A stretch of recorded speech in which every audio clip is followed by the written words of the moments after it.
En 1999, un chercheur français spécialisé dans l'étude des prophéties de Nostradamus a mystérieusement disparu 3 jours après avoir publié un article sur 13 quatrains que les gouvernements occidentaux auraient tenté de supprimer des archives publiques. Son appartement parisien a été retrouvé entièrement vidé, ses recherches volatilisées, comme si cet homme n'avait jamais existé. Ce n'était pas un cas isolé. Depuis la première publication des Centuries en 1555, des dizaines d'érudits, d'historiens et de déchiffreurs de codes ont connu des destins similaires. Leurs travaux confisqués, leurs découvertes effacées, leurs noms rayés des registres académiques. Pourquoi un tel acharnement à travers les siècles? Que contiennent ces prophéties pour justifier une telle censure organisée par les élites mondiales? La réponse se trouve dans les 13 prédictions les plus dérangeantes jamais écrites par le grand voyant de Salon de Provence. Michel de Nostredame n'était pas un simple astrologue de cour, cherchant à flatter les puissants. Dans sa demeure de Salon de Provence, au sommet d'une tour isolée du reste du monde, il pratiquait des rituels ésotériques que l'Inquisition aurait condamnés sans hésitation. Les nuits sans lune, le médecin prophète s'enfermait dans son cabinet secret, éclairé uniquement par la lueur tremblante de chandelles, disposées selon des configurations astrologiques précises. Au centre de la pièce trônait un trépied de bronze sur lequel reposait une vasque d'eau consacrée selon des rites antiques. Nostradamus fixait cette surface liquide pendant des heures, entrant progressivement dans un état de transe profonde où le temps lui-même semblait se dissoudre.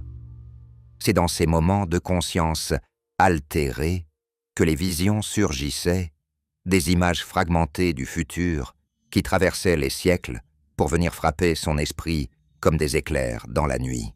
Le prophète ne se contentait pas de cette pratique de scrying, héritée des traditions païennes.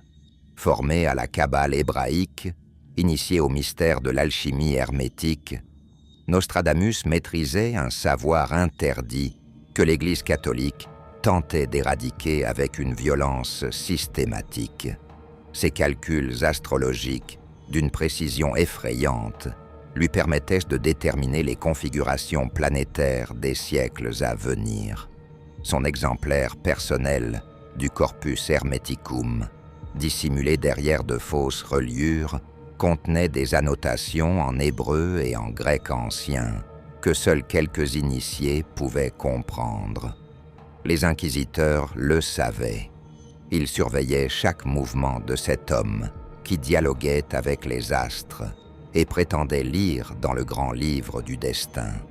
Mais Nostradamus bénéficiait d'une protection précieuse, celle de Catherine de Médicis elle-même, la reine régente, qui le consultait secrètement sur l'avenir de ses fils et de la couronne de France. Cette protection royale n'empêchait pas le danger. Conscient que ces prophéties révélaient des vérités que les pouvoirs temporels et spirituels voulaient garder secrètes, Nostradamus développa un système de codification d'une complexité diabolique. Chaque quatrain était un labyrinthe linguistique tissé d'anagrammes, de métaphores astrologiques, de références mythologiques et de jeux de mots en plusieurs langues. Les noms propres étaient systématiquement déformés, les dates cachées derrière des calculs planétaires que seuls les astrologues chevronnés pouvaient déchiffrer. Cette obscurité délibérée n'était pas une simple précaution face à l'Inquisition. C'était aussi un filtre initiatique. Seuls ceux qui possédaient les clés hermétiques, ceux qui comprenaient le langage symbolique des anciennes traditions ésotériques, pouvaient véritablement accéder au sens profond des prédictions. Les autres ne verraient que des vers énigmatiques, des élucubrations d'un vieil homme troublé. Pourtant, certaines prophéties étaient si claires si précises dans leurs prédictions de bouleversements politiques et religieux, que l'Église tenta immédiatement d'en interdire la diffusion. Des éditions entières des Centuria furent saisies et brûlées.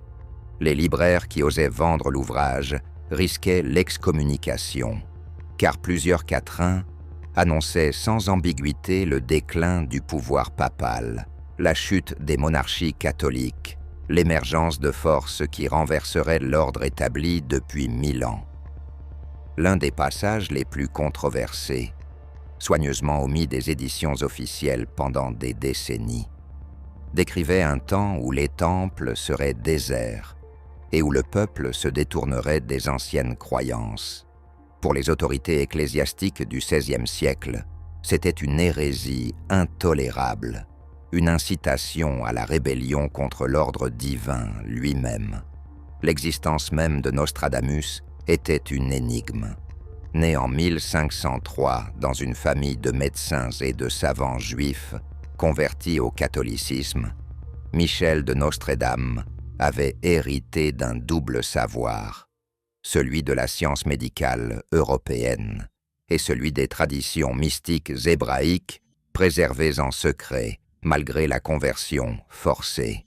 Pendant les années terribles de la peste noire qui ravageait la Provence, il sauva des milliers de vies grâce à des méthodes médicales révolutionnaires, refusant les saignées et les purges qui tuaient plus qu'elles ne soignaient. Cette réputation de guérisseur miraculeux attira l'attention des cours royales, mais aussi celle des sociétés secrètes qui reconnaissaient en lui un initié aux mystères anciens. Des rumeurs circulaient sur ses liens avec la Fraternité de la Rose-Croix, ce groupe légendaire d'alchimistes et de mystiques qui prétendait détenir les secrets de la transmutation et de l'illumination spirituelle. Un incident particulièrement troublant révèle l'étendue des pouvoirs prophétiques de Nostradamus en 1564, alors qu'il voyageait en Italie.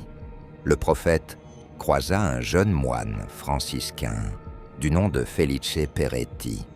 À la stupéfaction de son entourage, Nostradamus s'agenouilla immédiatement devant l'humble religieux et baisa le bas de sa robe en murmurant « Je dois m'agenouiller devant sa sainteté ». Le jeune moine, embarrassé, protesta qu'il n'était qu'un simple serviteur de Dieu. Mais Nostradamus maintint sa prophétie avec une assurance absolue. 24 ans plus tard, en 1588, ce même Felice Peretti montait sur le trône de Saint-Pierre sous le nom de Sixte V, devenant l'un des papes les plus puissants de l'histoire. Comment Nostradamus avait-il pu savoir? Quel secret détenait-il sur les mécanismes cachés qui décident du destin des hommes et des empires? Les derniers jours du prophète sont entourés d'un mystère supplémentaire qui alimente encore aujourd'hui les spéculations. Le 1er juillet 1566, sentant sa fin approcher, Nostradamus convoqua son notaire et modifia son testament. À son secrétaire Jean de Chavigny, il confia « Vous ne me verrez pas vivant au lever du soleil ». Le lendemain matin, on le trouva mort dans son cabinet, assis à sa table de travail, une expression de paix sereine sur le visage. Mais ce n'est pas tout. Dans l'une de ses dernières amères prophéties, il avait écrit qu'après sa mort, son tombeau serait profané et que ceux qui oseraient troubler son repos connaîtraient un destin funeste. En 1791, pendant les turbulences de la Révolution française, des soldats républicains forcèrent effectivement son tombeau dans l'église des Cordeliers de Salon. Selon les témoins, ils découvrirent autour du squelette une médaille portant la date exacte de la profanation, 1791. Le soldat qui but du vin dans le crâne du prophète, défiant ainsi la malédiction, fut tué quelques heures plus tard par un tireur embusqué. Coïncidence, ou la preuve que Nostradamus avait véritablement percé le voile du temps? Mais la découverte la plus inquiétante reste celle des lettres adressées au roi Henri II, retrouvées dans les archives royales au XIXe siècle. Ces missives, écrites dans un langage encore plus cryptique que les quatrains publics, contenaient des dates précises et des descriptions détaillées d'événements futurs que Nostradamus jugeait trop dangereux pour être révélés au grand public. Certains historiens affirment que ces lettres mentionnaient explicitement des catastrophes mondiales, des guerres titanesques, des bouleversements technologiques et même des phénomènes que le vocabulaire du XVIe siècle peinait à décrire. Les originaux de ces documents ont mystérieusement disparu des archives nationales dans les années 1960. Seules quelques copies partielles subsistent, soigneusement gardées par des collectionneurs privés qui refusent de les rendre publiques. Que contenaient ces lettres pour justifier une telle suppression? Quels secrets les élites contemporaines veulent-elles absolument nous cacher? Si cette exploration des mystères entourant le plus grand prophète de l'histoire vous fascine, abonnez-vous à cette chaîne pour découvrir les 13 prophéties que les puissants de ce monde préféreraient garder dans l'ombre. Laissez un commentaire pour partager d'autres prédictions de Nostradamus qui se sont réalisées et que vous connaissez. Car le grand voyant de Salon n'a pas seulement vu notre présent, il a également aperçu notre futur immédiat. Et ce qu'il a découvert devrait tous nous glacer le sang. Les 13 prophéties que nous allons explorer ne sont pas de simples prédictions floues, susceptibles d'interprétations multiples. Ce sont des descriptions si précises, si détaillées des événements futurs qu'elles défient toute logique rationnelle. Commençons par celle qui terrifia les monarchies européennes, au point qu'elles tentèrent de la faire disparaître pendant plus d'un siècle. La vision prophétique de la Révolution française et de l'exécution du roi Louis XVI. Dans la 9e centurie, 420, Nostradamus écrivit ces mots en vieux français. « De nuit viendra par la forest de Rennes, de par Voltorte herne la pierre blanche, le moine noir en gris dedans Varennes. Est-ce le cap cause tempeste, feu, sang, tranche ?» Traduit littéralement, cela donne « De nuit viendra par la forêt de Rennes, de par Voltorte, herne la pierre blanche, le moine noir en gris dans Varennes, élu chef cause tempête, feu, sang, tranche. » Pour un lecteur du XVIe siècle, ces vers semblaient incompréhensibles. Mais 214 ans plus tard, dans la nuit du 20 au 21 juin 1791, leur signification devint d'une clarté aveuglante. Cette nuit-là, le roi Louis XVI, déguisé en simple bourgeois, tentait de fuir Paris révolutionnaire avec sa famille. Leur destination, la forteresse de Montmédy, près de la frontière autrichienne, où des troupes loyalistes les attendaient. Leur trajet passait effectivement par la forêt près de Reims, exactement comme l'indiquait le quatrain. Mais c'est à Varennes, en Argonne, un village insignifiant dont personne n'avait jamais entendu parler avant cette nuit fatidique, que le destin bascula.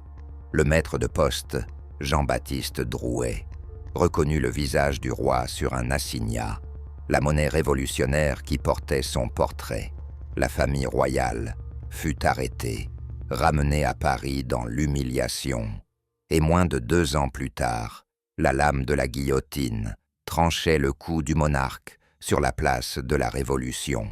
Le mot « tranche » dans le dernier vers prenait alors tout son sens macabre. Mais ce n'est pas tout.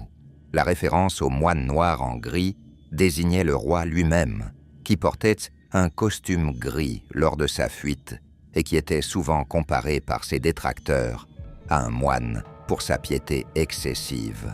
La pierre blanche évoquait la famille royale, dont le nom Bourbon signifie « pierre blanche » en ancien français.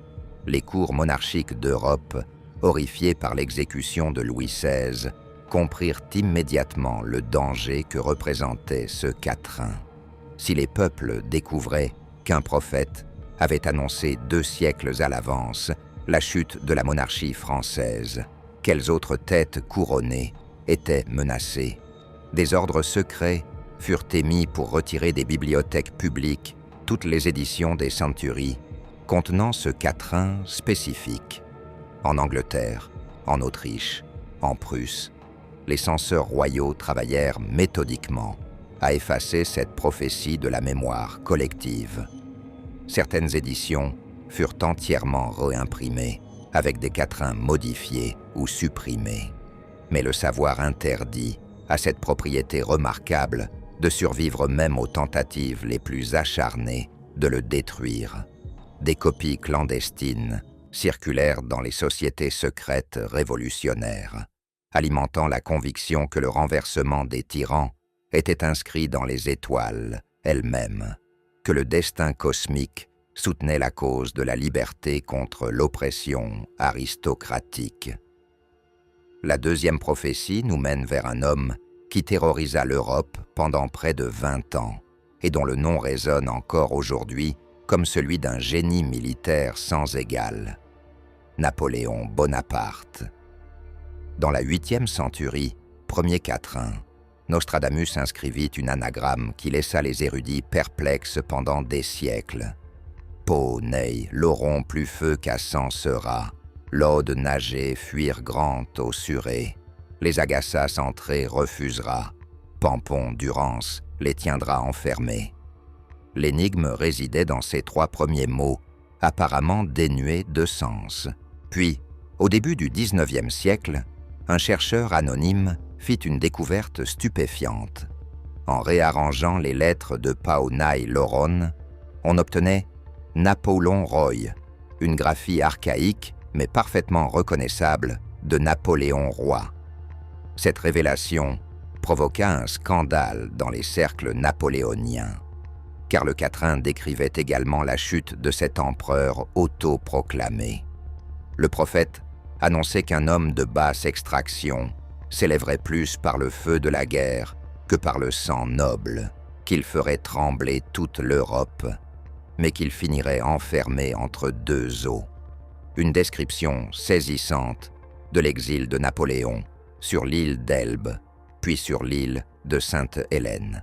Les détails biographiques concordent avec une précision déconcertante. Napoléon était effectivement né dans une famille de petite noblesse corse appauvrie, donc de basse extraction selon les standards aristocratiques français. Sa carrière fulgurante reposait entièrement sur le génie militaire et la guerre permanente, le feu plutôt que l'hérédité, le sang. Un autre quatrain, dans la 1re centurie, mentionne 3 frères et sœurs qui participeront à sa grandeur. Or, Napoléon avait exactement 3 frères qui furent placés sur des trônes européens. Joseph devint roi d'Espagne, Louis, roi de Hollande, et Jérôme, roi de Westphalie. La probabilité qu'une telle précision numérique soit une coïncidence devient statistiquement négligeable. Mais le plus troublant reste la description de la fin. Napoléon connut 2 exils sur des îles océaniques, littéralement, enfermé entre les eaux. Comme l'indiquait le quatrain, son règne des 100 jours, cette tentative désespérée de reconquérir son empire après l'exil à l'Elbe, correspond aux indications temporelles données dans d'autres quatrains, connexes où Nostradamus mentionne 100 jours de gloire avant la chute finale. Les astrologues modernes qui ont étudié les configurations planétaires de la vie de Napoléon ont découvert quelque chose d'extraordinaire. Les dates clés de son existence, sa naissance en 1769, son couronnement en 1804, sa défaite finale à Waterloo en 1815 et sa mort en 1821, correspondent toutes à des alignements astrologiques spécifiques que Nostradamus avait décrit dans ses éphémérides perdues. Comment un homme du XVIe siècle pouvait-il calculer avec une telle exactitude les mouvements planétaires de 250 ans dans le futur et les relier à la trajectoire d'un individu qui n'était même pas encore né? Cette question hante encore les sceptiques les plus endurcis. Certains évoquent l'accès à des savoirs hermétiques remontant à l'Égypte ancienne. D'autres parlent d'une capacité psychique authentique à percevoir les lignes temporelles futures. Mais personne ne peut nier la réalité factuelle. Nostradamus a décrit Napoléon avec une précision qui défie les lois du hasard. La troisième prophétie nous confronte à l'un des personnages les plus controversés et terrifiants de l'histoire moderne. Dans la deuxième centurie, 24e quatrain, Nostradamus écrit « Beste farouche de fin, fleuve Traner, plupart du champ, encontre Ister sera, en cache de fer le grand sera Treisner, quand rien enfant de Germain observera. » Le mot-clé qui a enflammé les débats pendant des décennies est « Ister ». Les érudits classiques affirmaient qu'il s'agissait simplement du nom latin du Danube inférieur, l'Ister des Romains. Mais en 1933, lorsqu'un certain Adolf Hitler accéda au pouvoir en Allemagne, cette interprétation bénigne devint soudainement beaucoup plus sinistre. La similitude phonétique était trop frappante pour être ignorée, d'autant que d'autres éléments du quatrain correspondaient avec une exactitude glaçante à la biographie du Führer. La référence à l'enfant de Germanie qui n'observera rien, c'est-à-dire qui rejettera toutes les conventions et les lois, décrivait parfaitement l'idéologie nazie de rupture totale avec l'ordre moral européen traditionnel. Mais ce n'est pas ce seul quatrain qui établit la connexion avec Hitler. Dans d'autres vers prophétiques, Nostradamus décrit un grand croix tordu, qui deviendrait le symbole d'un mouvement de haine et de destruction. La croix gammée, cette swastika détournée de son sens original hindou et bouddhiste, correspond exactement à cette description d'un croix aux branches tordues.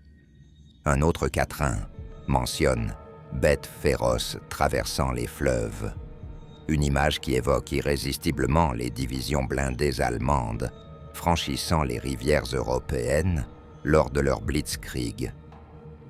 Le prophète parle également d'un conflit qui durera plus de 2 fois 10 ans, soit plus de 20 ans.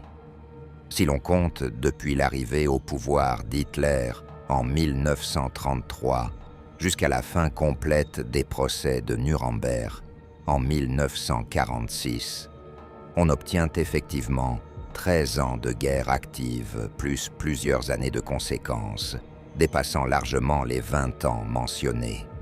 Les calculs astrologiques de Nostradamus indiquaient une configuration planétaire particulière avec Mars en conjonction sombre, une position qui correspond précisément aux années 1939 à 1945. L'aspect le plus dérangeant de cette histoire est l'utilisation que les nazis eux-mêmes firent des prophéties de Nostradamus. Joseph Goebbels, le sinistre ministre de la propagande du Reich, ordonna en 1940 la publication d'éditions spéciales des centuries où les quatrains étaient manipulés et réinterprétés pour prédire la victoire allemande, inévitable. Des avions larguèrent ces versions falsifiées sur la France, occupée pour démoraliser la population. Mais l'ironie suprême survint lorsque les services de renseignement nazis découvrirent d'autres quatrains qui prédisaient la défaite catastrophique de l'Allemagne, l'effondrement du Reich et la mort du grand chef dans son bunker. Ces quatrains furent immédiatement classés top secret et leur possession devint passible de la peine de mort. Hitler lui-même aurait ordonné la destruction de toutes les copies authentiques des centuries en Allemagne, après 1943, lorsqu'il devint évident que la guerre tournait au désastre. Pourquoi un régime aussi puissant aurait-il craint les écrits d'un astrologue mort depuis 4 siècles, sinon parce qu'il reconnaissait la vérité troublante de ses visions?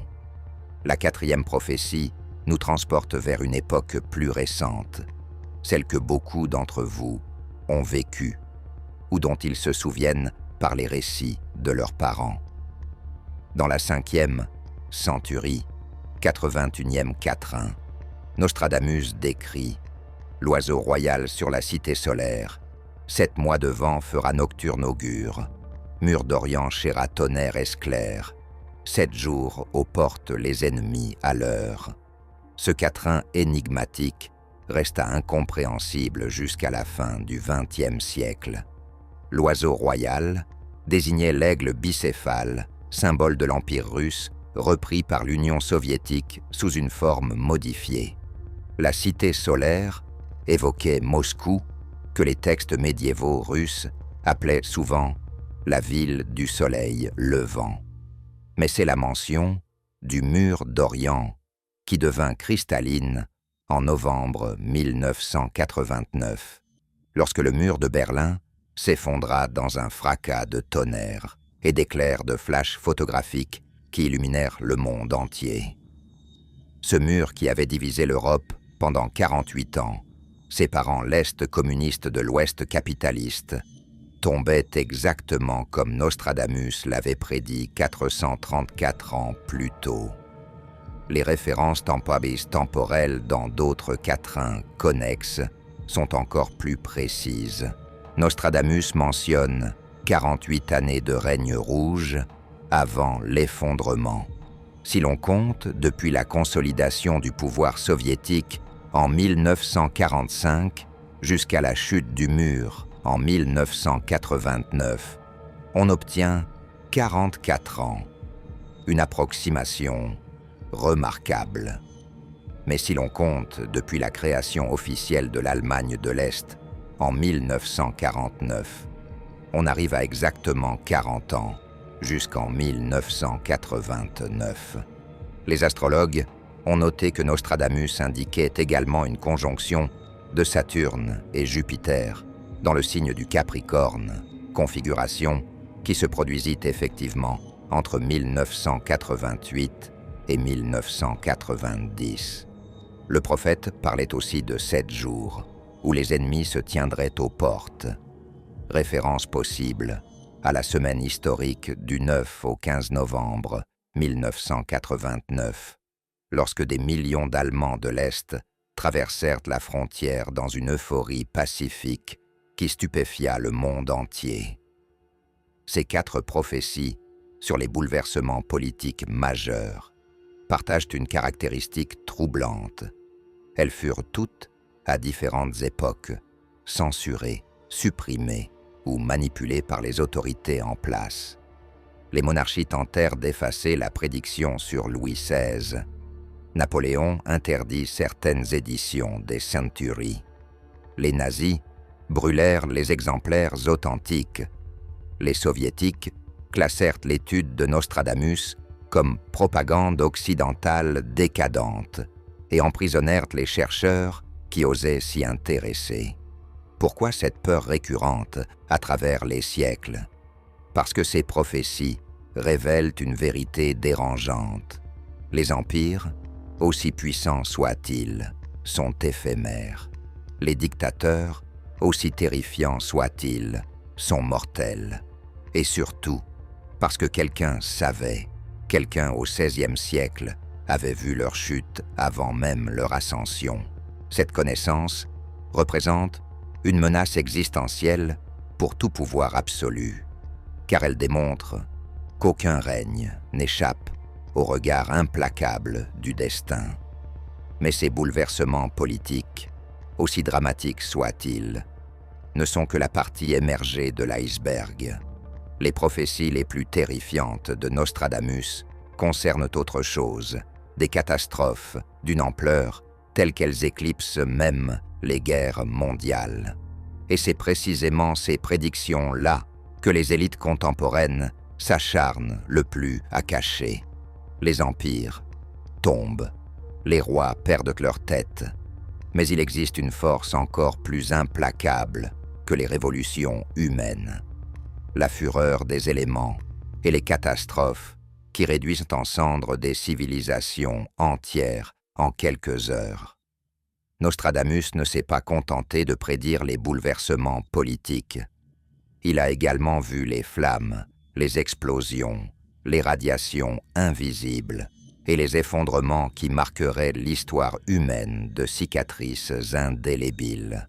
La 5e prophétie nous ramène au XVIIe siècle, dans une Londres qui allait connaître l'une des destructions urbaines les plus dévastatrices jamais enregistrées. Dans la 2e centurie, 51e quatrain, le prophète écrivit « Le sang du juste à Londres fera faute, Bruselès par foudre de 23 les 6, la dame antique chéra de place haute, de mesme secte plusieurs seront oxy. » La première ligne évoque le sang des justes, une référence directe à la Grande Peste qui avait ravagé Londres l'année précédente, tuant plus de 100 000 personnes. Mais c'est la 2e ligne qui stupéfia les analystes. Brûlé par foudre de 23 les 6, une formulation étrange qui cache en réalité une date précise. Déchiffrons cette énigme numérique avec la méthode que Nostradamus utilisait pour coder les dates. 23 les 6 se lit comme 3 fois 20 plus 6, ce qui donne 66.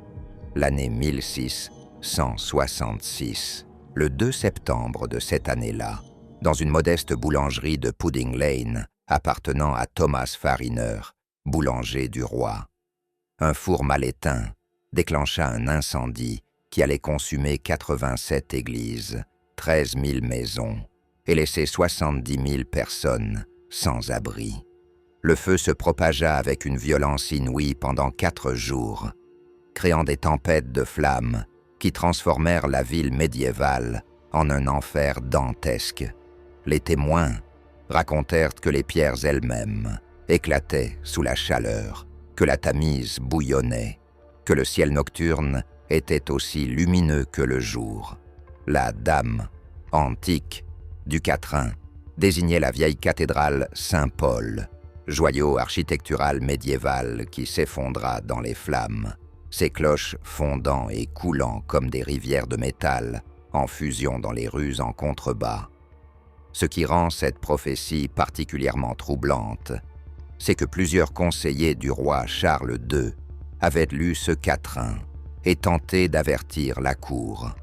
Des documents d'archives révèlent qu'en 1665, un astrologue nommé William Lilly publia des illustrations apocalyptiques montrant Londres en flammes, inspirées directement des prophéties de Nostradamus. Il fut convoqué devant un comité parlementaire après l'incendie, accusé d'avoir potentiellement provoqué la catastrophe par ses prédictions. Mais comment aurait-il pu allumer un feu qui démarra dans une boulangerie spécifique?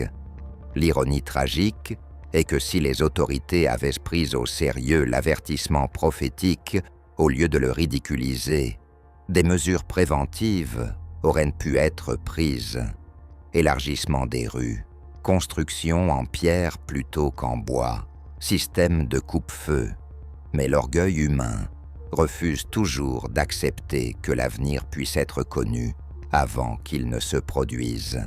Le feu de Londres ne fut pas seulement une catastrophe, ce fut aussi un acte de purification cosmique après la peste, nettoyant la ville de ses miasmes et forçant sa reconstruction selon des plans plus rationnels. Nostradamus avait vu cette nécessité karmique des siècles à l'avance. La 6e prophétie nous projette dans l'horreur du XXe siècle, vers un moment où l'humanité franchit un seuil d'autodestruction dont elle ne pourra jamais revenir. Dans la 2e centurie, 6e quatrain, Nostradamus écrit « Auprès des portes et dedans 2 cités seront 2 fléaux et onc n'aperçut un tel, faim dedans peste, de fer orgeant bouté, crier secours au grand Dieu immortel.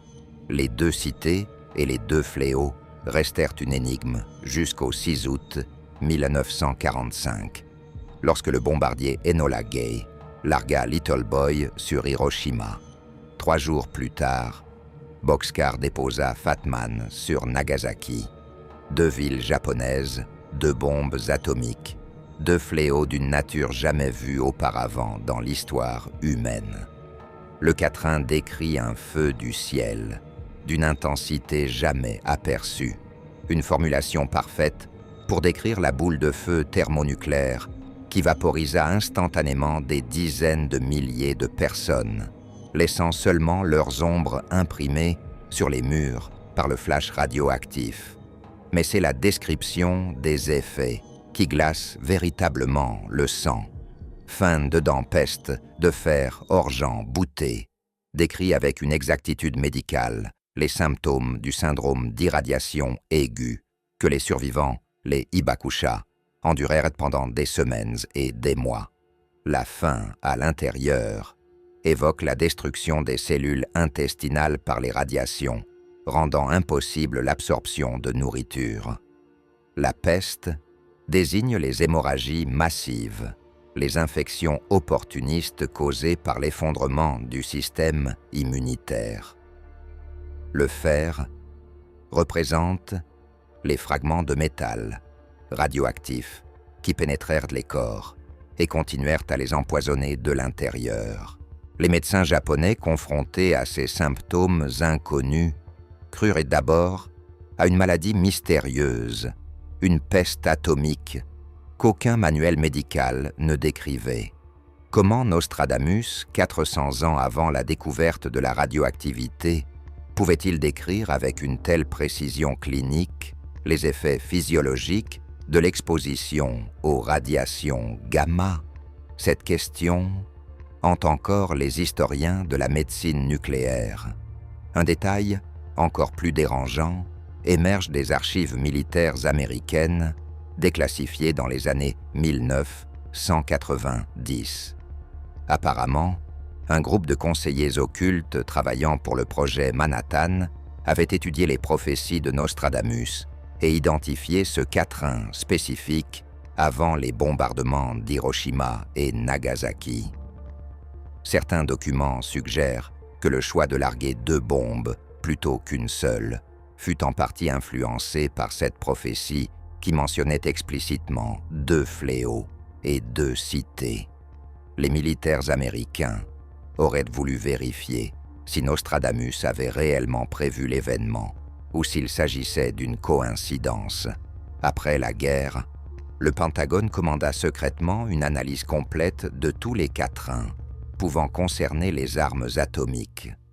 Cette étude, toujours classifiée aujourd'hui, aurait identifié plusieurs autres prophéties décrivant des guerres nucléaires futures, des radiations contaminant des continents entiers, des mutations génétiques transmises sur des générations. Le fait que ce rapport reste secret 78 ans après sa rédaction en dit long sur ce qu'il contient, probablement. La 7e prophétie nous amène à une catastrophe qui démontra que la technologie humaine pouvait créer des désastres aussi terribles que les bombes atomiques, même en temps de paix. Dans la 4e centurie, 32e quatrain, Nostradamus inscrivit ces vers cryptiques. « Et lieux étant chers aux poissons d'ombre lieu, la loi commune sera faecte au contraire. Vieux tiendra fort, puis hosté du milieu, le pentachiona, filon mi fort arrière. » Les érudits se concentrèrent longtemps sur la phrase grecque pentachiona philon, signifiant « toutes choses tenues en commun », y voyant une référence au communisme. Mais c'est la première ligne qui détient la clé terrifiante. Chair au poisson donnera lieu. La chair cédera la place au poisson. Une métaphore énigmatique qui prit tout son sens le 26 avril 1986, lorsque le réacteur numéro 4 de la centrale nucléaire de Tchernobyl explosa, libérant dans l'atmosphère 400 fois plus de radioactivité que la bombe d'Hiroshima. La prophétie devient encore plus précise lorsqu'on la relie à un autre texte que Nostradamus connaissait parfaitement, l'Apocalypse de Saint Jean, chapitre 8, verset 11. Le nom de cette étoile est Absinthe. Le tiers des eaux fut changé en absinthe, et beaucoup d'hommes moururent par les eaux, parce qu'elles étaient devenues amères. Or, en ukrainien, le mot Tchernobyl signifie exactement armoise, une plante de la même famille que l'absinthe, cette herbe amère qui donne son nom à l'alcool du même nom. Une étoile amère qui tombe du ciel et empoisonne les eaux, rendant inhabitables des territoires entiers. La zone d'exclusion de 30 km autour de Tchernobyl devint effectivement un territoire où la chair humaine céda la place aux animaux sauvages, où les poissons des rivières contaminées absorbèrent des doses mortelles de césium-137 et de strontium-90. Les références géographiques du quatrain mentionnent également une latitude spécifique, et Tchernobyl se situe précisément sur le 51e parallèle nord, un détail cartographique que Nostradamus n'aurait pu connaître sans accès à des cartes géographiques du futur. Les témoignages des liquidateurs, ces héros tragiques envoyés nettoyer la catastrophe, correspondent étrangement aux descriptions prophétiques d'une menace invisible que Nostradamus évoque dans des quatrains connexes. Ils parlèrent d'un ennemi qu'on ne pouvait ni voir, ni sentir, ni entendre, mais qui tuait lentement et inexorablement. Les Geiger crépitaient dans le silence apparent d'un printemps ukrainien qui semblait paisible, tandis que des particules radioactives mortelles imprégnaient chaque souffle d'air, chaque goutte de pluie, chaque grain de terre. L'évacuation forcée de plus de 300 000 personnes créa des villes fantômes où les horloges s'arrêtèrent pour toujours à 1h23, minute exacte de l'explosion. Cette image d'un temps figé, d'une civilisation abandonnée en quelques heures, fait écho aux descriptions apocalyptiques que Nostradamus réservait aux catastrophes les plus graves, celles qui transforment des territoires prospères en terres maudites pour des siècles.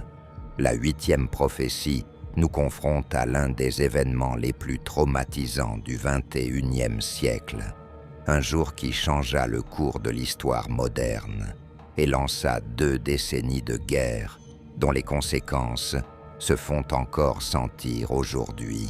Dans la première centurie, 87e quatrain, Nostradamus écrivit « Et nos feux du centre de terre fera trembler autour de cités neuves, 2 grands rochers longtemps feront la guerre, puis Aréthuse rougira nouveau fleuve. » Et dans la 10e centurie, 49e quatrain, jardin du monde auprès de sites neuves, dans le chemin des montagnes cavées, sera saisi et plongé dans la cuve, bevant par force eau soufre envenimeuse.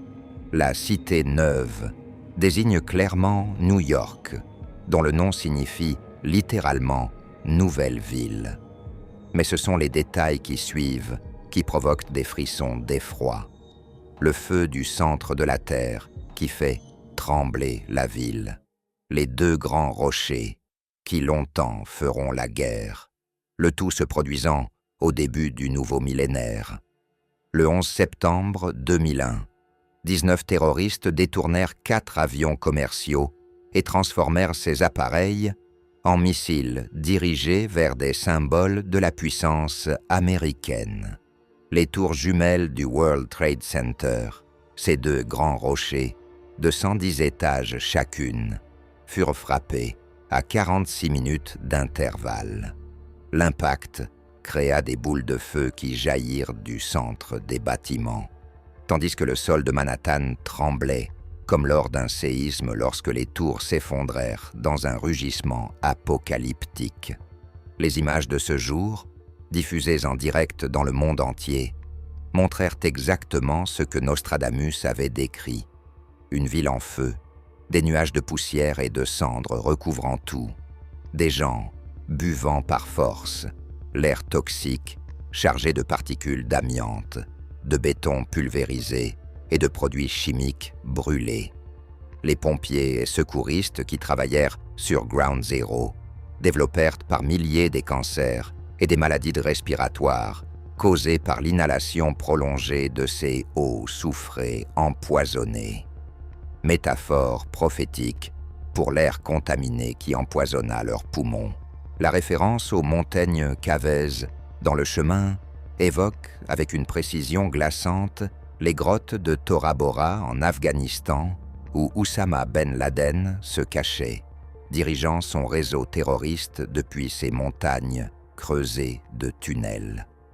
La prophétie annonçait également que cet événement déclencherait une longue guerre, ce qui s'est vérifié avec les interventions en Afghanistan et en Irak qui durèrent respectivement 20 ans et 8 ans. Mais l'aspect le plus troublant de cette prophétie concerne sa suppression délibérée. Selon plusieurs bibliothécaires de la Bibliothèque nationale de France, une édition rare des Centuries, datant du XVIe siècle, disparut mystérieusement des collections en 1999, 2 ans avant les attentats. Cette édition contenait apparemment des annotations manuscrites d'un commentateur du XVIIe siècle qui avait identifié ce quatrain comme se référant à une attaque contre la Nouvelle-Babylone au-delà de l'océan au début du 7e millénaire. Des copies photographiques de ces annotations circulèrent dans les cercles d'initiés avant le 11 septembre, mais aucune investigation officielle ne fut jamais menée sur cette disparition suspecte. Ces 4 catastrophes, du feu de Londres aux tours jumelles, en passant par Hiroshima et Tchernobyl, partagent toutes une caractéristique commune. Elles marquèrent des ruptures civilisationnelles. Des moments où l'humanité comprit viscéralement sa vulnérabilité face aux forces qu'elle ne contrôle pas ou qu'elle contrôle trop mal. Nostradamus les avait toutes vues, avec des détails qui rendent impossible toute explication rationnelle par le simple hasard statistique. Mais ces visions du passé récent et du XXe siècle ne sont rien comparées à ce que le prophète vit dans notre futur immédiat, car les catastrophes que nous venons d'explorer appartiennent déjà à l'histoire. Les prochaines prophéties concernent notre présent et notre avenir proche, des événements qui sont en train de se déployer sous nos yeux ou qui se préparent dans l'ombre. Et c'est précisément ces prédictions-là que les gouvernements, les corporations multinationales et les élites financières tentent désespérément de garder secrètes, car elles révèlent l'effondrement programmé du système mondial tel que nous le connaissons. Nous arrivons maintenant aux prophéties les plus troublantes, celles qui concernent notre époque actuelle et notre futur immédiat. Ces prédictions ne sont plus des curiosités historiques à analyser avec le recul confortable des siècles. Ce sont des avertissements qui se déploient sous nos yeux en ce moment même. Des événements que beaucoup d'entre vous ont vécu personnellement ou vivent encore aujourd'hui. La 9e prophétie concerne un fléau qui a paralysé la planète entière, fermé les frontières, confiné des milliards d'êtres humains et transformé radicalement nos sociétés en l'espace de quelques mois. Dans la 2e centurie, 53e quatrain, Nostradamus écrivit « La grand-peste de cité maritime ne cessera que mort ne soit vengée, du juste sang par prix damné sans crime, de la grande âme par fincte n'outragée. La grande peste de cité maritime resta longtemps une énigme. Certains pensaient qu'il s'agissait de Marseille lors de l'épidémie de 1720. D'autres évoquaient les ports méditerranéens ravagés par la peste noire. mais en décembre 2019, lorsqu'un mystérieux virus respiratoire émergea à Wuhan, ville portuaire sur le fleuve Yangtze, connectée aux routes maritimes mondiales. Le quatrain prit une signification terriblement actuelle. Le Covid-19 se propagea depuis cette cité maritime chinoise pour envahir la planète entière en quelques semaines, suivant exactement les routes commerciales maritimes que Nostradamus avait identifiées. La ligne « Ne cessera que mort ne soit vengé » décrit avec une exactitude glaçante la nature persistante de la pandémie, qui continua à muter et à ressurgir en vagues successives, malgré tous les efforts pour la contenir. La référence au sang du juste prix damné sans crime évoque les millions de personnes innocentes frappées par le virus, particulièrement les soignants et les personnes âgées qui moururent sans avoir commis aucune faute. Mais c'est dans d'autres quatrains connexes que Nostradamus devient encore plus spécifique. Dans la Centurie 5, quatrain 63, il mentionne « tous masqués » et « le commerce arrêté », une description parfaite du confinement mondial de 2020, où les masques devinrent obligatoires et où les chaînes d'approvisionnement internationales se brisèrent. Les images de rues désertes dans les grandes capitales mondiales, de populations entières et portant des masques, de magasins fermés et de frontières scellées, correspondaient exactement à ce que le prophète avait vu 460 ans auparavant. L'aspect astrologique de cette prophétie est particulièrement fascinant et troublant. Nostradamus indiquait dans ses calculs ésotériques qu'une grande peste surviendrait lors de la conjonction de Jupiter et Saturne dans le signe du Verseau. Cette configuration planétaire rare, appelée la Grande Conjonction, se produit approximativement tous les 20 ans, mais son passage dans le Verseau est beaucoup plus exceptionnel. Or, Jupiter et Saturne entrèrent en conjonction exacte dans le Verseau le 21 décembre 2020, au moment précis où les premiers vaccins commençaient à être administrés et où la deuxième vague dévastatrice frappait l'Europe et l'Amérique. Les astrologues, qui suivent les enseignements de Nostradamus, avaient anticipé un événement sanitaire majeur pour cette période, mais leurs avertissements furent systématiquement ignorés ou ridiculisés par les autorités médicales officielles. Un rapport interne de l'Organisation mondiale de la santé, divulgué par des lanceurs d'alerte en 2022, révéla que l'OMS avait reçu dès 2018 plusieurs analyses de ce quatrain spécifiques, mais avait refusé de les prendre en considération, les qualifiant de superstitions médiévales sans fondement scientifique. Pourquoi cette obstination à nier la validité prophétique, même face à des corrélations aussi troublantes? Parce que reconnaître que Nostradamus avait prédit la pandémie signifierait admettre que d'autres de ses prédictions concernant notre futur proche pourraient également se réaliser. Et ces autres prophéties sont infiniment plus terrifiantes que le Covid. Elles parlent d'effondrements économiques totaux, de famines massives, de guerres qui redessineront les frontières mondiales. Les gouvernements préfèrent maintenir l'illusion du contrôle, l'idée rassurante que l'avenir est imprévisible et donc potentiellement maîtrisable par des politiques appropriées. Accepter le déterminisme prophétique reviendrait à avouer leur impuissance fondamentale face aux forces du destin, une admission psychologiquement intolérable pour des structures de pouvoir qui justifient leur existence par leur capacité supposée à gérer l'avenir. Mais le destin se moque de l'orgueil humain, et la 10e prophétie révèle une crise encore plus déstabilisante qui se déploie actuellement sous nos yeux. L'effondrement climatique et la grande sécheresse. Dans la 3e centurie, 42e quatrain, Nostradamus écrivit ces vers énigmatiques.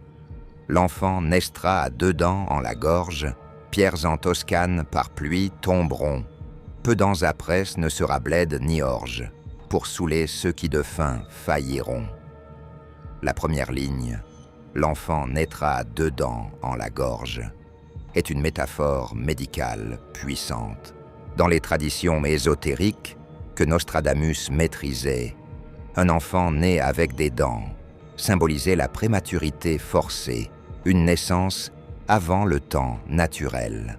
Cette image décrit parfaitement notre époque, où les phénomènes climatiques extrêmes arrivent des décennies plus tôt que même les prévisions scientifiques les plus pessimistes ne l'anticipaient. Les glaciers, qui devaient fondre en 2080, disparaissent dès 2025. Les canicules, prévues pour la fin du siècle, frappent déjà maintenant. La nature accouche prématurément de catastrophes qui n'auraient dû survenir que dans un futur lointain. La ligne sur les pierres en Toscane, tombant par pluie, décrit les phénomènes de grêle extrêmes qui ont effectivement frappé l'Italie ces dernières années, avec des grêlons de la taille de balles de tennis, détruisant vignobles et oliveraies millénaires. Mais c'est la 3e ligne qui révèle la vraie nature de la catastrophe à venir. Peu d'années après, ne sera blé ni orge pour rassasier ceux qui de faim failliront. Nostradamus annonce une pénurie alimentaire globale causée par l'effondrement de l'agriculture. Les grandes plaines céréalières du monde, du Kansas à l'Ukraine, en passant par l'Australie, connaissent déjà des sécheresses records qui détruisent les récoltes. Les nappes phréatiques s'épuisent, les fleuves s'assèchent. Le Colorado, le Rhin, le Pô, le Yangtze atteignent des niveaux historiquement bas, exposant des vestiges engloutis depuis des siècles et paralysant le transport fluvial. Dans d'autres quatrains connexes, le prophète décrit les grandes rivières devenant chemin de pierre et le peuple fuyant les terres brûlées vers le nord. Ces images correspondent exactement aux prévisions climatologiques actuelles qui anticipent des migrations massives de centaines de millions de personnes fuyant les régions devenues inhabitables vers les latitudes septentrionales. Les rapports classifiés du Pentagone et des services de renseignement européens sur les guerres climatiques du futur reprennent presque mot pour mot les descriptions que Nostradamus fit il y a 5 siècles. L'échéance temporelle est particulièrement inquiétante. Nostradamus parle de peu d'années, et les modèles climatiques convergent vers la période 2025 à 2030 comme point de basculement critique où les systèmes alimentaires mondiaux commenceront à s'effondrer de manière irréversible. Nous sommes déjà dans cette fenêtre temporelle. Les stocks mondiaux de céréales sont au plus bas depuis 50 ans. Les prix alimentaires ont explosé. Des émeutes de la faim éclatent dans des pays qui étaient stables il y a encore quelques années. Le quatrain mentionne également que même les riches souffriront. Pour rassasier ceux qui de faim failliront, suggère que l'argent lui-même ne pourra plus acheter de nourriture quand les récoltes auront totalement échoué. C'est un scénario d'effondrement systémique total, pas simplement une crise régionale ou temporaire. Et les élites le savent. C'est pourquoi les milliardaires construisent des bunkers souterrains en Nouvelle-Zélande, achètent des terres agricoles à des prix délirants et investissent massivement dans les technologies de production alimentaire artificielle. Ils se préparent à ce que Nostradamus a prédit, même s'ils refusent publiquement de reconnaître la source de leur anxiété. La 11e prophétie est celle que les gouvernements et les analystes militaires étudient avec le plus d'intensité, tout en la cachant le plus soigneusement au grand public. Dans la 9e centurie, 55e quatrain, Nostradamus décrit l'horrible guerre quand l'Occident s'appreste, l'an en suivant viendra la pestilence, si fort horrible que jeunes, vieux, ne bestent, sang, feu, Mercure, Mars, Jupiter en France. Ce quatrain a traditionnellement été interprété comme se référant à des événements historiques passés, mais une lecture plus attentive révèle qu'il décrit un conflit futur d'une ampleur jamais vue. L'horrible guerre qui se prépare en Occident suggère un conflit qui n'a pas encore commencé, mais qui est en cours de préparation. Les tensions géopolitiques actuelles entre l'OTAN et les puissances orientales, l'escalade en Ukraine, les provocations en mer de Chine. Tout cela correspond à cette phase de préparation. Dans d'autres quatrains, Nostradamus mentionne spécifiquement un roi au turban bleu qui viendra de l'Est, une figure énigmatique qui a fait l'objet d'innombrables spéculations. S'agit-il d'un leader religieux, d'un dirigeant militaire, d'une force symbolisant l'Orient en général? La Centurie 2, quatrain 29, fournit des détails géographiques supplémentaires. L'Oriental sortira de son siège, passer les monts Apennins voire la Gaule, transpercera le ciel, les eaux et neiges, et un chacun frappera de sa Gaule. Une force orientale franchira les Apennins italiens pour atteindre la France, utilisant des armes qui transpercent le ciel. Une description remarquablement précise des missiles hypersoniques et des drones qui dominent la guerre moderne. La référence aux eaux et neiges suggère un conflit hivernal dans les régions montagneuses européennes. Mais c'est le quatrain de la Centurie 3, verset 60, qui donne l'échéance temporelle la plus précise. Par toute Asie grande proscription, Mesmamisi, Lysie et Pamphylie, s'en versera par absolution d'un jeûne noir rempli de felonie. Les régions mentionnées, Mysie, Lycie et Pamphylie, sont toutes situées en Turquie moderne, un conflit impliquant la Turquie, l'Asie et un jeûne noir rempli de félonie. Cette configuration géopolitique ressemble étrangement aux tensions actuelles entre la Turquie d'Erdogan, la Russie, la Chine et l'Occident. L'aspect le plus terrifiant de cette prophétie concerne sa durée. Nostradamus mentionne dans plusieurs quatrains que la guerre durera 7 mois avant qu'un long repos ne s'installe. 7 mois de conflit global intense, suivi d'une paix prolongée. Cette formulation suggère un affrontement si dévastateur, si total dans ses conséquences, qu'il épuisera complètement la capacité des nations à continuer la guerre. Pensez aux implications. 7 mois de guerre moderne, avec des armes de destruction massive, des frappes de missiles hypersoniques, potentiellement même des échanges nucléaires tactiques, créeraient un niveau de destruction tel que les sociétés mettront des décennies à se reconstruire. La paix qui suivrait ne serait pas une paix choisie, mais une paix imposée par l'incapacité physique de continuer le combat. Les calculs astrologiques de Nostradamus pointent vers une conjonction Mars-Saturne dans le Capricorne, configuration qui se produira entre 2026 et 2028. Cette fenêtre temporelle correspond également aux prévisions des analystes militaires concernant le pic des tensions géopolitiques actuelles. Un document explosif divulgué en 2023 révèle que l'OTAN maintient une cellule secrète appelée le groupe Nostradamus, dont la mission est d'analyser les prophéties du mage de Salon pour identifier les scénarios de conflits potentiels. Ce groupe, composé d'historiens, d'astrologues militaires et de stratèges, aurait identifié plus de 30 quatrains, décrivant une guerre impliquant 3 alliances principales.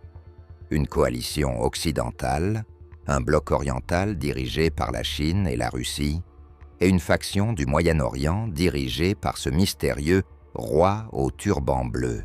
Les simulations informatiques, basées sur ces prophéties, produisent des résultats si catastrophiques que les rapports sont classifiés au niveau Cosmic Top Secret, le plus haut niveau de classification de l'OTAN. Pourquoi des militaires rationnels, formés à la stratégie moderne et à l'analyse géopolitique, consacreraient-ils des ressources significatives à étudier les écrits d'un astrologue du XVIe siècle? Parce que son taux de précision sur les événements passés est statistiquement impossible à expliquer par le hasard, et parce qu'ils ne peuvent pas se permettre d'ignorer même une faible probabilité qu'il ait également raison sur l'avenir. Ces trois prophéties sur la pandémie, le climat et la guerre représentent les défis existentiels de notre génération. Elles se déploient simultanément, s'amplifiant mutuellement, dans une spirale de crise interconnectée. Une pandémie affaiblit les économies et les systèmes de santé. Un effondrement climatique provoque des famines et des migrations massives. Ces stress créent les conditions parfaites pour des conflits armés sur les ressources restantes. Nostradamus ne voyait pas ces événements comme isolés, mais comme les composantes d'une transformation globale, un passage traumatique de l'humanité vers une nouvelle ère. Mais aussi effrayantes que soient ces prédictions, elles ne sont pas les plus dérangeantes du grand prophète. Les deux dernières prophéties que nous allons explorer concernent quelque chose d'encore plus fondamental: l'effondrement complet du système financier mondial et un événement cosmique qui changera à jamais notre compréhension de notre place dans l'univers. C'est ces deux révélations finales que les élites mondiales, les banques centrales et les gouvernements tentent de cacher avec le plus de détermination, car elles menacent directement les fondations mêmes de leur pouvoir. Nous arrivons maintenant aux deux prophéties finales, celles que les élites mondiales redoutent le plus, car elles menacent directement les deux piliers fondamentaux de leur contrôle sur l'humanité: le système financier et le monopole de l'information sur notre place dans l'univers. La 12e prophétie concerne l'effondrement total de l'économie mondiale telle que nous la connaissons. Dans la 8e centurie, 28e quatrain, Nostradamus écrivit ces mots prémonitoires: « Les simulacres d'or et d'argent enflés, qu'après le rapt au lac furent jetés, aux deux ouverts extincts tous et troublés, au marbre escripte prescrit interjeté. » La première ligne, les simulacres d'or et d'argent enflés, décrit avec une précision stupéfiante notre système monétaire actuel, basé sur la dette et la création monétaire illimitée. Les simulacres sont des illusions, des représentations sans substance réelle. Depuis que Richard Nixon abolit l'étalon or en 1971, les monnaies mondiales ne sont plus adossées à rien de tangible.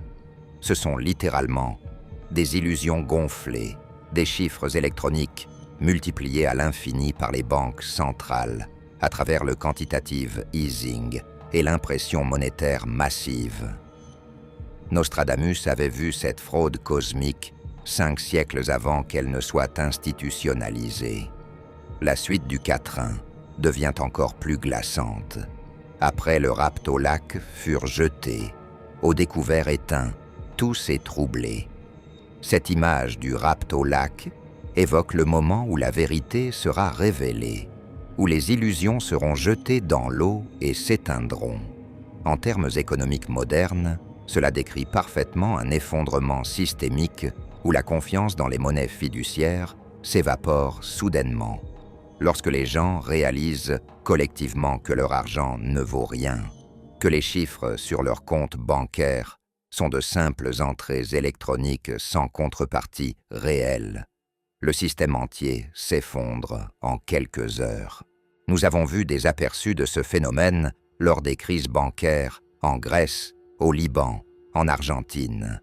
Mais Nostradamus décrit quelque chose de bien plus massif. Un effondrement global et simultané de toutes les grandes monnaies. Dans des quatrains connexes, il mentionne le pain valant plus que l'or et les riches mendiant dans les rues. Des images qui évoquent une hyperinflation, suivie d'une déflation catastrophique où les biens réels deviennent la seule forme de richesse valable. L'aspect le plus troublant est la précision temporelle. Nostradamus indique dans ses calculs astrologiques qu'un tel effondrement surviendra quand Jupiter sera en Cancer et Saturne en Capricorne. Cette configuration planétaire se produira précisément entre juin 2025 et juillet 2026. Nous sommes donc dans la fenêtre imminente de cet événement prophétisé. Est-ce une coïncidence si les banques centrales et les institutions financières internationales poussent frénétiquement pour l'adoption de monnaies numériques de banques centrales, les CBDC, précisément dans cette période? Nostradamus mentionne dans un autre quatrain la nouvelle monnaie du tyran et l'argent marqué qui contrôlera chaque transaction. Cette description correspond exactement aux caractéristiques des CBDC programmables qui permettront au gouvernement de contrôler non seulement combien vous pouvez dépenser, mais aussi où, quand et pourquoi vous pouvez dépenser votre argent. Le prophète parle également de l'argent du diable qui affame ceux qui refusent sa marque. Une référence explicite au système de crédit social qui accompagnera inévitablement ces monnaies numériques centralisées. Un document explosif révélé par un lanceur d'alerte de la Banque des règlements internationaux en 2022 confirme que cette institution, souvent appelée la Banque centrale des banques centrales, a commandité en 2018 une étude approfondie des prophéties économiques de Nostradamus. Le rapport, resté strictement confidentiel, aurait conclu que les quatrains décrivant l'effondrement financier correspondaient avec une exactitude troublante au modèle mathématique de crise systémique développé par leurs propres économistes. Plus inquiétant encore, le rapport recommandait la préparation d'un système de remplacement monétaire à déployer rapidement après l'effondrement. Un système entièrement numérique et contrôlé centralement. Les CBDC ne sont pas une innovation technologique bienveillante pour améliorer les paiements, comme on nous le présente. C'est le système de remplacement préparé, en secret, pour être imposé au moment précis où Nostradamus avait prédit que le système actuel s'effondrerait. Les élites ne tentent pas d'éviter la prophétie, elles se préparent à l'exploiter pour établir un contrôle encore plus total sur l'humanité. Mais aussi terrifiante que soit la perspective d'un effondrement économique mondial et de l'instauration d'une dictature monétaire numérique. La 13e et dernière prophétie concerne quelque chose d'une toute autre dimension, un événement qui transcende les préoccupations terrestres et qui pourrait changer à jamais notre compréhension de notre place dans le cosmos. Dans la première centurie, 46e quatrain, Nostradamus écrivit « Tout auprès d'Auch, de Lectoure et Mirande, grand feu du ciel en 3 nuictes tombera, cause adviendra bien stupende, et Mirande, bien peu après la terre tremblera. Auch, Lectoure et Mirande sont 3 petites villes du sud-ouest de la France, formant un triangle géographique spécifique dans le département du Gers.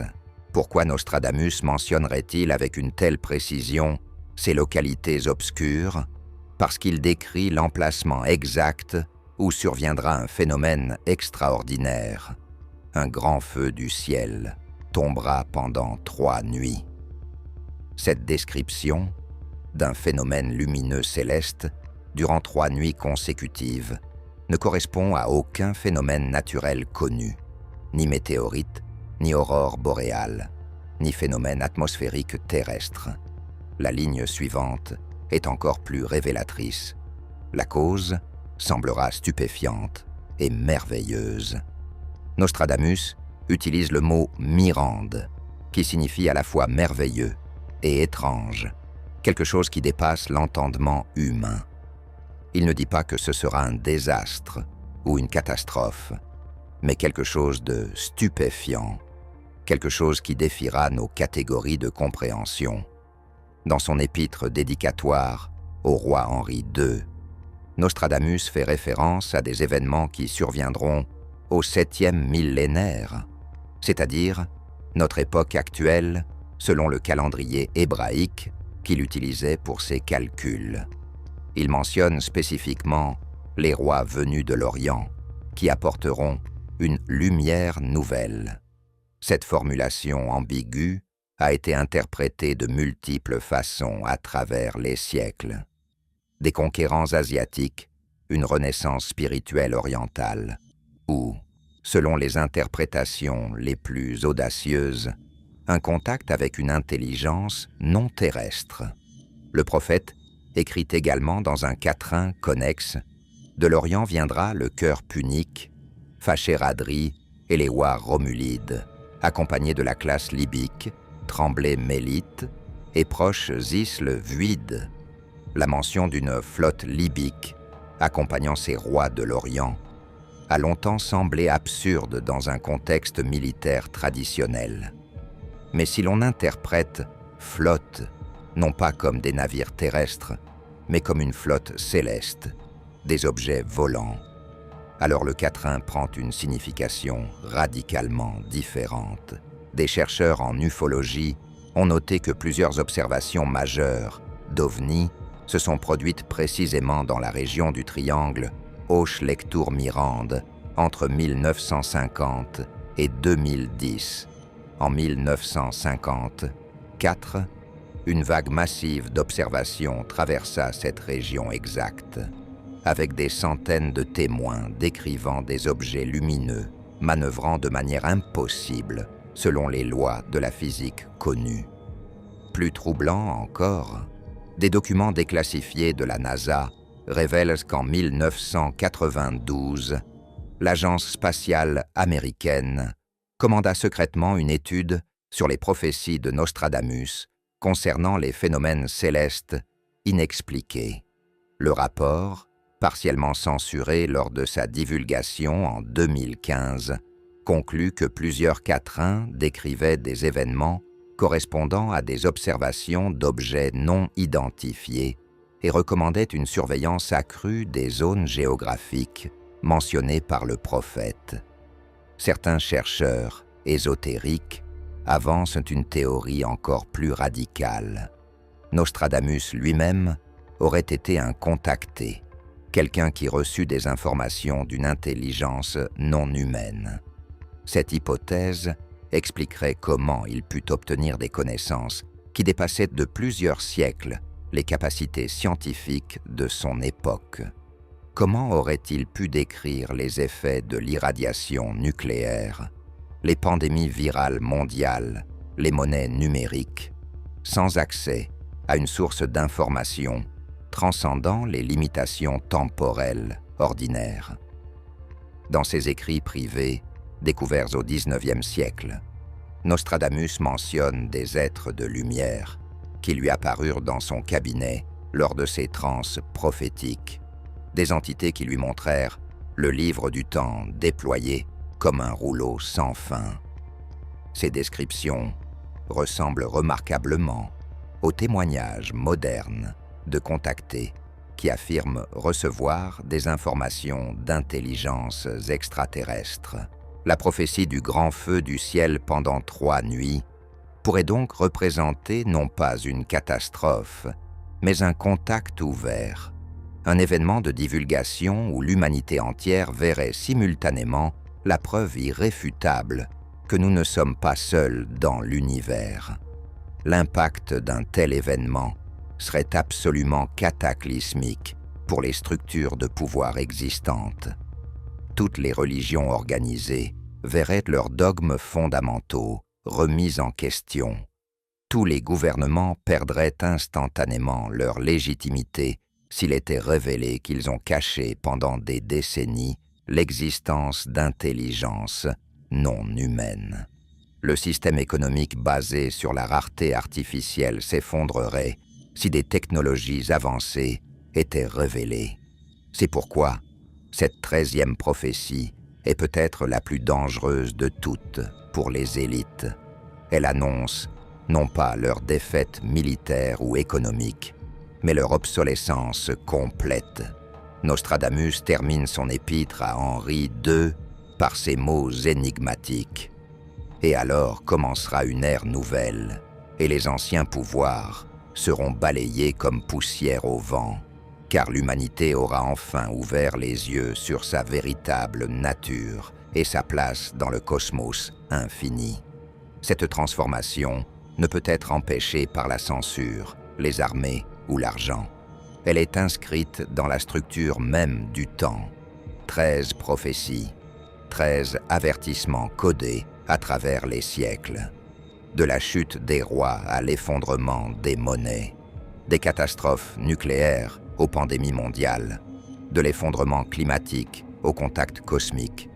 Nostradamus a tracé une carte du futur que les élites ont tenté désespérément de cacher, de modifier ou d'exploiter à leur avantage. Mais cette carte n'est pas une sentence de mort inévitable. C'est un guide, un ensemble de probabilités qui peuvent être modifiées par la conscience et l'action. Le grand secret que les puissants ne veulent surtout pas que vous compreniez est celui-ci. Le temps n'est pas une ligne droite immuable du passé vers le futur. C'est un océan de possibilités où la conscience humaine éveillée peut naviguer et choisir sa destination. Chaque prophétie réalisée n'était qu'une possibilité qui devint réalité parce que l'humanité, dans son ignorance, suivit aveuglément le chemin de moindre résistance. Mais lorsque nous connaissons les écueils futurs, nous pouvons choisir de naviguer autrement. Les élites utilisent ces prophéties comme une feuille de route parce qu'elles comprennent ce principe. Elles savent que Nostradamus a cartographié les lignes de temps probables. Et elles utilisent cette connaissance pour se positionner avantageusement au moment de transition. C'est pourquoi elles préparent leur bunker avant les catastrophes climatiques. C'est pourquoi elles développent les CBDC avant l'effondrement monétaire. C'est pourquoi elles cachent les technologies avancées avant le contact cosmique. Mais leur erreur fatale est de croire qu'ils sont les seuls à pouvoir lire la carte.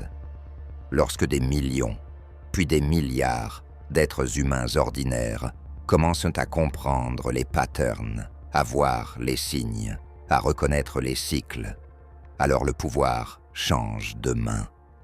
La connaissance prophétique cesse d'être un outil de domination et devient un outil de libération collective. Michel de Nostredame ne s'adressait pas aux rois et aux puissants dans ses quatrains les plus importants. Il parlait à travers les siècles aux gens ordinaires de notre époque. À vous, qui regardez cette vidéo en ce moment précis. Il savait que vous seriez là, à cet instant exact de l'histoire, cherchant des réponses dans ces vers cryptiques. Et maintenant, vous les avez trouvées.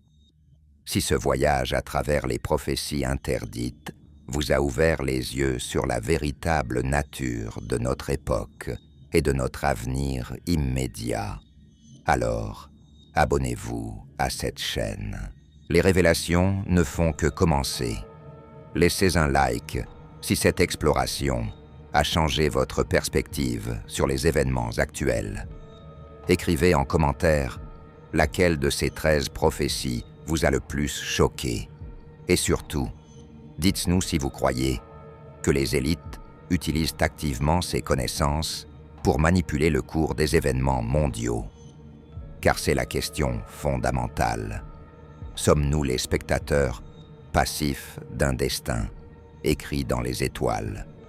Ou sommes-nous les auteurs conscients de notre propre futur? La prochaine vidéo plongera encore plus profondément dans les mystères interdits. Nous explorerons les centuries perdues de Nostradamus, ces quatrains que le Vatican garde jalousement dans ses archives secrètes et qui révèlent des vérités encore plus dérangeantes sur l'origine réelle de l'humanité et la nature de la réalité elle-même. La vérité vous attend. Il suffit d'avoir le courage de la regarder en face.